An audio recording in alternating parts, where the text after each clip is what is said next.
Sometimes the biggest obstacles we have to overcome in life is ourselves. In Tyranny of the Ordinary by Dionne, we learn how to overcome the obstacle of ourselves.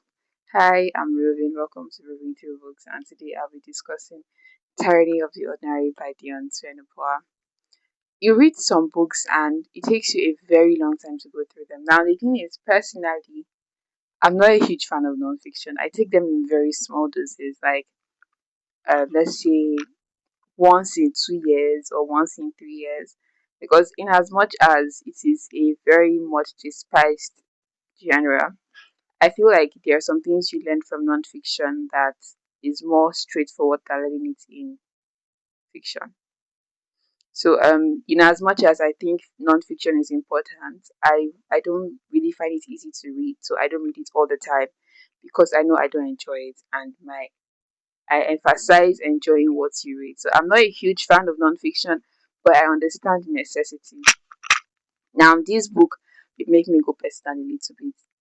So, like I said, it teaches how to overcome the obstacle of yourself and other obstacles around you. So, for context sake, I have been unable to upload videos for a couple of days. Why? I've been dealing with light issues. It has been a very difficult time. Very, very difficult time. I'm not going to joke. It's been so difficult navigating light issues, and sometimes I'll have lights, there'll be no network, or I'll have lights at weird times, and then by the time my phone charges or something, there'll be no light anymore. It's just been so maddening. That's the way I'll put it. And there was no way I could have dealt with all of that. At a point, I was like, should I just wrap up this series? That's why I was thinking about, like, you've already started. You don't have anywhere to go till you finish it. So I think that's one of the advantages of reading books like this, because ordinarily, maybe there's a very high chance I would have wrapped this up because circumstances are not in my favor. I'm very serious. Circumstances are not in my favor. I literally, the last time I dealt with life issues during the series, I was close to breaking down into tears. But now I don't know how to explain it. It's like, what can we do?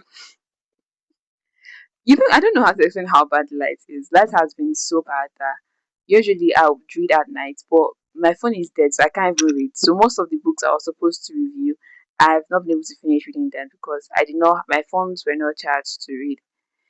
If I say it has been difficult, I mean it has been difficult. But like I said, reading this book just showed me that sometimes difficult things in life happen, but it is up to you to push through them. It is up to you to be resilient. It is up to you to know that, oh, this is what you want, and you will go for it, no matter how hard it is, no matter how much stumbling blocks are on the way. You will go through it, and you will. So I'm tired of the ordinary. There's a main character in the book, and it's like she's discovering a treasury of letters from her grandfather, and each letter just points her in the right direction. For example, she receives letters that ground her perspective. Sometimes people on the finance aspect, sometimes when people receive income, everybody says, I open my eyes, I close my eyes, money has disappeared. But when you read this book, it teaches you to track your income. In fact, there's a wealth mindset manifesto. I was given a physical copy of that because thanks to be the book influencer. So when I got a copy of the book, it was also I also got a wealth mindset manifesto. It's something like it is not really that much of a big deal, but when you read it and you try to want to practice it, it should work well for you. It should. I mean, over time.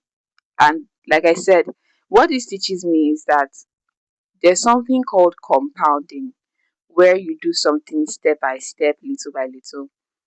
For instance, when I first started reading through books, I was not as coherent as this.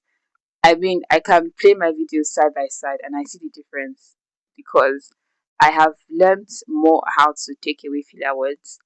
I used to tell myself in the past, like, I have gotten rid of filler words till I started reading through books and I realized I was using like unnecessarily. I was using it a lot.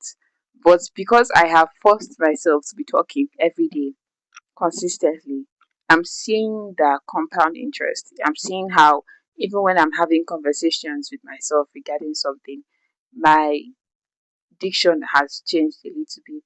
My words, the words I use, are more deliberate any than they have been. So that's one of the advantages of reading books like this. They teach you that there's something called compounding. You know, people say consistency will win.